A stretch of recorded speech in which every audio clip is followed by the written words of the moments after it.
රටේ වගකියයුතු නිලධාරීන් මරණ තර්ජනය කළා කට උත්තර ලියා ගන්නවා. පොලිස්පතිවරයාත් ඒකට සහයෝගය දෙනවා නම් ජනාධිපතිවරයා ප්‍රමුඛ ආණ්ඩුවත් ඒක පිටිපස්සේ නම් ඉන්නේ. අපි කායගාවට දෙන්නේ. ඉතින් එහාට අපිට සාධාරණයක් ගන්න මොන ආයතනෙත් තියෙන්නේ. ඒ හින්දා තමයි මම පැහැදිලිවම කියන්නේ මේ කරන වැඩෙන් වෙන්නේ මේ ස්වාධීන ආයතන කෙරෙහි තියෙන විශ්වාසය බිඳ වැටෙති. අපි ආණ්ඩුවටත් කියන්නේ කරුණාකරලා සාධාරණව පරීක්ෂණ කටයුතු කරන්න. රජයේ ස්වාධීන ආයතනයක් තුල එවැනි පීඩනයක් දීලා බොරු සාක්ෂි හදාගන්න උත්සාහ කරනවා නම් ඒ කාරණය තවත් කෙනෙක්ව පෙන්නලා බිය ගන්නවන්න උත්සාහ කරනවා. එතනින් එහාට මේ රටේ රාජ්‍ය ආයතනය සහ මේ රටේ ස්වාධීන ආයතන වල තියෙන විවිධභාවය ගැන කාටද අපි කියන්නේ? පැහැදිලිවම අපි ගත යුතු හැම නීතිමය ක්‍රියාමාර්ගයක්ම සහ දැනුම් දිය යුතු හැම ආයතනයකටම පුද්ගලයාටම අපි දැනුම් දෙනවා. හැබැයි ඉතින් අවසානයේ තමන් හදපු බොරු සාක්ෂි මත තමයි අධිකරණ වල නඩුව අහන්න වෙන්නේ. ඉතින් මෙහෙමනම් යුද්ධය අවසන් කරලා මේ රට ගොඩනගපු ජනාධිපතිවරයාටත් සලකන්නේ. ඉතින් මේ රටේ සාමාන්‍ය මිනිස්සුන්ට ආණ්ඩුවේ අවශ්‍යතාවය ඉටු කරන්න නැති අයට මේ ආයතන කොහොම හැසිරෙනවද කියලා හිතා ගන්න පුළුවන්. ඩයස්පෝරාවේ අවශ්‍යතාවය මත අපි දැක්ක සුරේෂ් සලේව අරගෙන තියෙනවා. ඒ වගේම නොඑක් කාරණා ක්‍රියාත්මක වෙනවා. ඉතින් අවසානයේ මෙහෙමනම්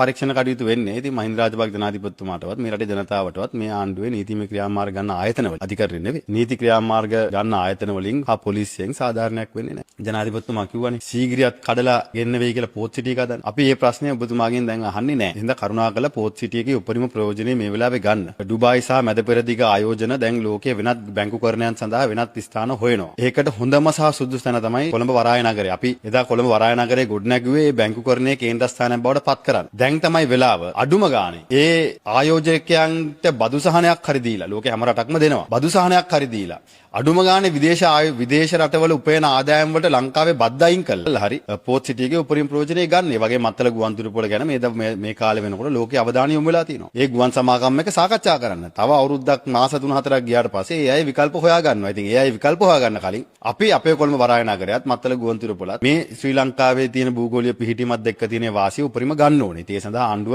දැන්වත් වැඩ කරොත් හොඳයි. තවදුරටත් ආණ්ඩුව තේරුම් ගන්න ඕනේ රාජපක්ෂලට වඩා ලොකු ප්‍රශ්නයක් ආණ්ඩුවට තියෙනවා. මොකද ආණ්ඩුවට ලොකුම ප්‍රශ්නේ රාජපක්ෂලානේ. ඊට වඩා ලොකු ප්‍රශ්නයක් මේ රටේ ලෝකයේ අද තියෙනවා කියන එකත් තේරුම් අරගෙන වැඩ කරොත් හොඳයි. ඇඟිලි පෙන්නකොට ඔබතුමා පාර්ලිමේන්තුවේ හිටියද? නෑ මං හිටියේ නෑ. මොකද්ද මේ ඇත්තටම දැන් මේ පාර්ලිමේන්තුවේ සජාචාරය මොකක් හරි වෙන්නේ අවුලක් ඉස්සෙල්ලා මොකක්ද? නෑ ඉතින් පාර්ලිමේන්තුව ගිනි තියන්න ඕනේ කියපු අය පාර්ලිමේන්තුව ගිනි තියන්න මේ රටේ ජනතාවට ආරාධනා කරපු අය පාර්ලිමේන්තුවට ආවම ඉතින් පාර්ලිමේන්තුවේ තියෙන ගෞරවත්වයක් නෑනේ. ඉතින් Tamanට ගෞරවත්වයක් නෑනේ ගිනි තියන්න හිටපු තැනනේ. ඉතින් Taman ගිනි තියන්න හදපු තැනට ඇවිල්ලා වාඩි වුණාම ඒ පුටුවේ අගයක් නෑ. මොකද මේ රටේ පාර්ලිමේන්තුව තමයි උත්තරීතර තැන. මේ රටේ රාජ්‍ය පාලනයේ නීති සම්පාදනය කරන තැන, තීන්දුව తీරන ගන්න තැන. ඉතින් ඒක ගිනි තියන්න ආපු අය පාර්ලිමේන්තුවේ වාඩි වුණාම Tamanගේ හිතේ තියෙන්නේ මේක ගිනි තියන්න ඕනේ කියලා. ඉතින් මොනව කරන්නද?